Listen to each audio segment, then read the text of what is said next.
G'day everybody, Geoff Baldwin here. I'm sitting here talking to my mate Clancy Larrative, and we were having a discussion about price ranging, as people tend to refer to it.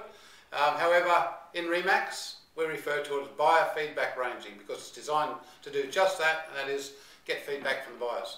So this is going to be rough as guts, unplugged, and the good part about it is it's going to cost you nothing. So we'll post this up for people to have a look at, so you've got a better understanding, hopefully, of the power of buyer feedback ranging.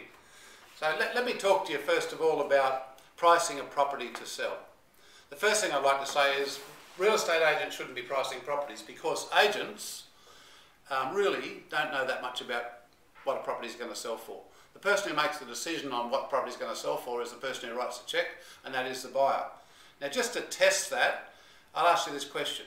If a property is on the market and no one knows the price, however, the seller and the agent think it's worth about, say, $1 million, what could be the variation in price? If 3 people come through the door, didn't know the price, all loved the property and decided to put an offer in on it, what could the range of offers be? Probably the lower end, it could be as low as $700,000. At the top end, the heart buyer might pay $1.2 million. So for $1 million property, you could have a variance in opinions from buyers of $500,000. So who is it for us as real estate agents to decide that we know exactly what a property will sell for? So we first of all say to agents, don't give people prices. Sit down with them, show them the evidence, show them what they're up against, show them what's sold, show them what's on the market now, and then from that, team up with them and come up with a strategy that's going to get them the best possible price for their property. Now, of course, as an agent, you can have some inkling of what you think the property will sell for, but how often are we wrong? How often are we wrong about the price that we think a property will sell for? Every now and again we get more, but quite often we don't get as much. The challenge, of course, is to get the buyer and the seller together so that they can actually have a discussion about the house, and so that the buyer can actually get an opportunity to fall in love with the house. Because people buy on emotion rather than price, don't they? How often do people come up with a budget and then once they see a house go, well, yeah, that's all I could afford, but I'm going to find a little bit more because I actually love this property. Now, to go back a little bit further, say the property is worth $1 million. The person that's going to eventually pay $1 million, where do they start off looking?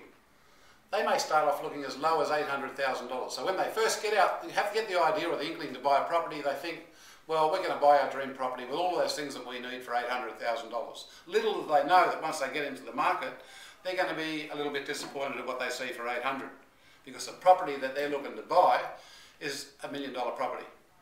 Now, if the property is worth $1 million, what's the seller want to put on it for an asking price? If they're going to put a fixed price on it and you think it's worth $1 million, what are they going to tell you to put on the property to take into account negotiation, if you like, or just to make sure they don't sell it too cheap?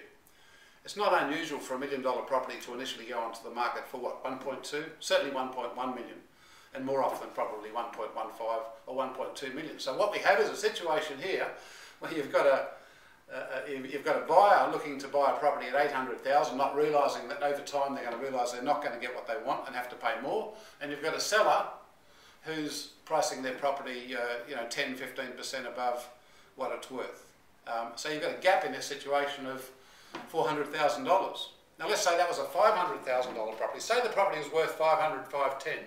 You'd have a situation where you've got a buyer that starts looking at $460,000 and a seller who says, well, if my property is worth $510,000, then I want you, Mr. Agent, to ask a price of, say, $540,000. So hence we've got a buyer at $460,000 who's likely to eventually pay $510,000 because they don't see something they like until they're up their price. And you've got a seller who's unrealistically looking to ask a price of $540,000. In that case, an $80,000 gap. So what's the chances? What's the chances of that buyer circling that property in the paper and actually going to the home open or ringing up the agent to go and have a look?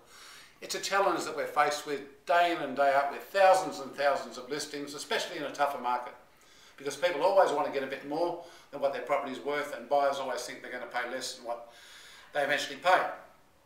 Now, it also needs to keep in mind that people buy from emotion. Every purchase has an emotional drive, and there's two things. First of all, if we say this line again here is a line of normality, so this is where things are normal, People buy either to get from pain back to normal or from normal to pleasure. I think if you think about that, you'll agree with it. Now, I've often asked people to tell me a buying decision that isn't emotional. And I remember once somebody said toilet paper, and I said, well, if you're sitting on the toilet and you don't have any toilet paper, then certainly buying toilet paper is an emotional decision, isn't it? Everything we do has some emotion attached to it, either to get in that situation from pain back to pleasure, or in the case of buying a house, it's usually to get from a livable, normal situation to a more pleasurable situation, especially if you're buying up, or even if you're just buying your first house.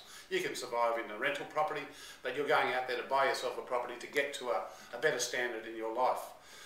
Regardless, the thing to remember is that the biggest drive is emotion. Now, for people to be able to get emotionally involved with the property, they have to first see that property.